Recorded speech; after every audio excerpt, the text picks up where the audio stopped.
we going? Are we going? Are we going? Are we going? Are we going? Yes, your chili pepperness. Are we going? Are we going? Are we going? We're going. Okay. Now we're going to talk about warm-up stuff, what I do before the gig. Usually it's sound check. I get there, I get real comfortable with the drums, set up the drums so that I'm really comfortable with them. You know, everything's set up in the right spot. It's really important, so then you can come out right away slamming from the first, from the first downbeat. You're not, shifting stuff around. Your seat isn't right, or the snare's too high, or whatever. It's really important that when you set up your kit before the gig, make sure you're real comfortable with it. And then let the engineers and whoever mic the drum set after you've got everything in position. Don't move your stuff for them. Make them mic the kit to how you like it. Because if could you move your cymbal a little higher so you might get my mic in there? It's like you can work with them, but not so it's uncomfortable. You're the one that's playing, so that's really important.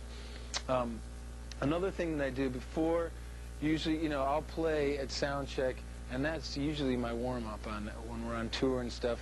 I don't really practice that much because we're playing most every night, and at sound check I usually get to warm up pretty good, so I don't do a lot of playing during the day. But what I do is I do some stretching stuff. I also, it's just good to be stretched and warmed up.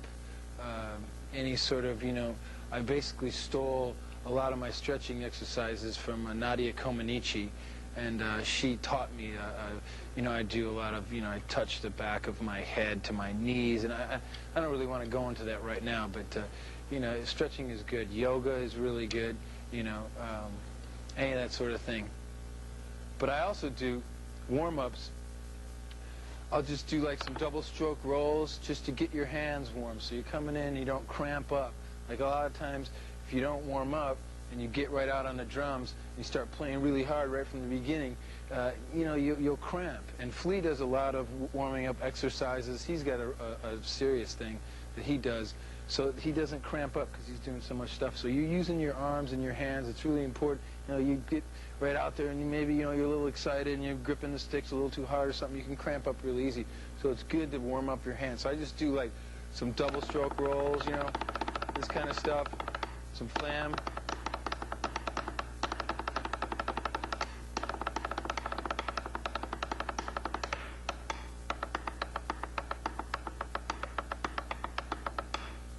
That sort of thing. But again, there's nothing really strict or anything like that.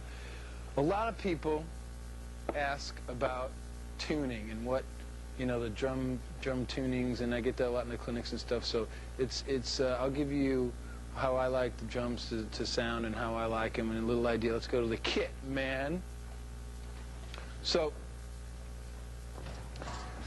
I'll start with the snare drum, and this is an old Ludwig Pioneer, I think, one of the drum doctor's drums that he brought today, and I usually use skinnier drums, sometimes piccolos, and I also use some wood drums, some 5-inch drums. It just depends on, sometimes I get bored with like a piccolo after a while, and I'll change to a wood drum just to change because I need to be inspired by the snare since you play it so much. It's an important instrument on a kit.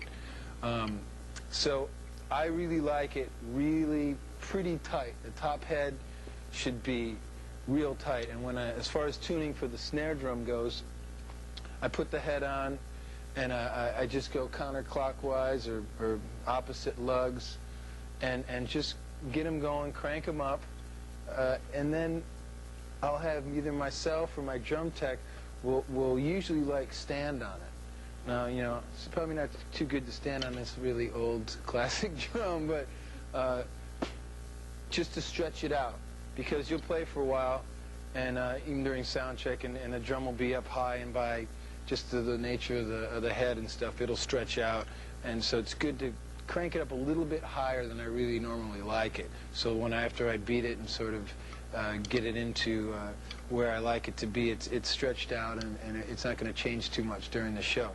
Another thing that I had a problem, I think probably a lot of people do, it's like you're in the dark or whatever, you at a show, and you have trouble finding your drum key. You're like, Drum key, yeah, if a lug loosens up or something.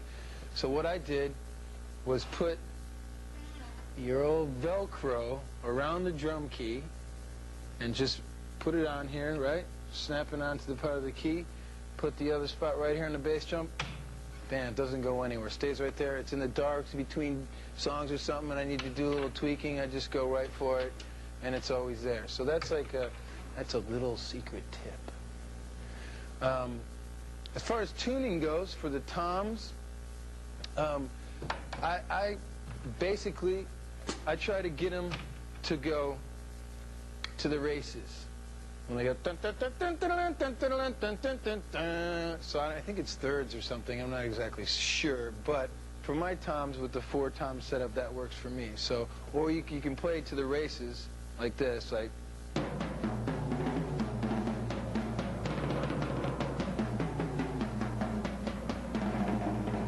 Close. This guy's a little out, so I'll tune him up. Or you can play in the mood.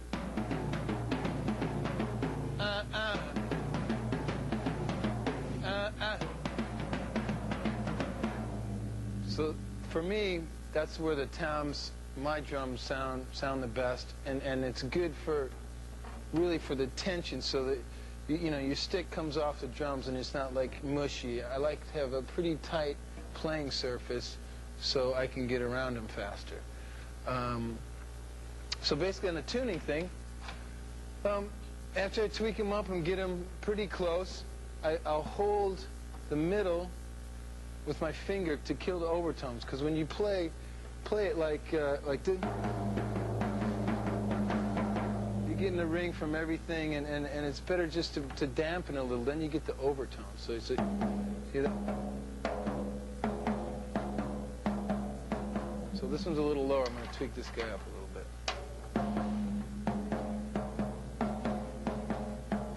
And this one's lower, so I'm going to go like this. Oh, this guy's too high. So you just kind of got to go around until you can basically get the drum. Try to get them as close as you can to each other. So there's a good ring, unless some people like the drums to go down, boo. I like to try to keep them as even as I can, and just so you don't have obnoxious over rings on the drum, so it's a bad ring. But just really live. I don't put any tape on the drums. Sometimes a little piece of tape on the snare drum if it has a little bit of a ring, but I like to keep them as open as possible. Another thing about the bass drum, this kick drum head is really pretty slack. It's not real tight. It's pretty loose. Well, I'll put the drum head on and I'll go around all the lugs, and then just enough to get the wrinkles out. So it's really pretty slack. It's pretty slack. And I have one of these Falam slams on there, and that gives it more attack. I'm going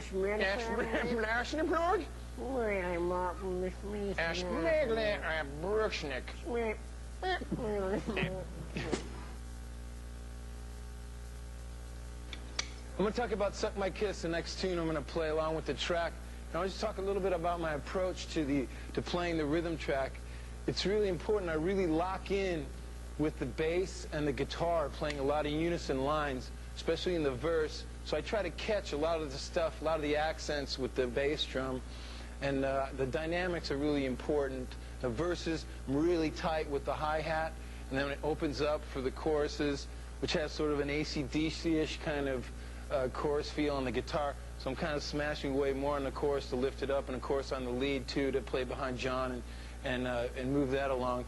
But definitely just really solid and really hard, just cranking it and moving the tune along, and check out the dynamics and keeping the hi-hat real tight in the verse. So play along. See ya.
Hey, come closer. Closer. Come on in. Come on in. Okay. That's what we're going to do. I'm going to sort of dissect a couple of beats, and really, this is a thing with the grace notes on the snare. It's really important with the left hand, like Buddy Rich was the king of this.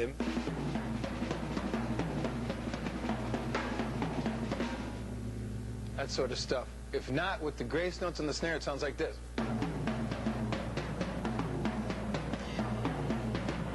But with the left hand going,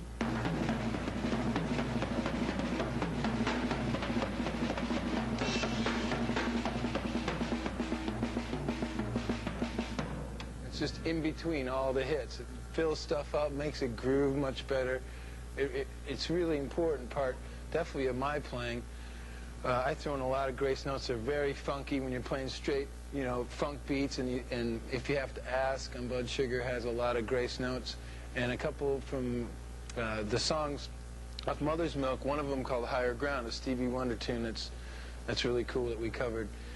And I'm going to show you the difference of the sound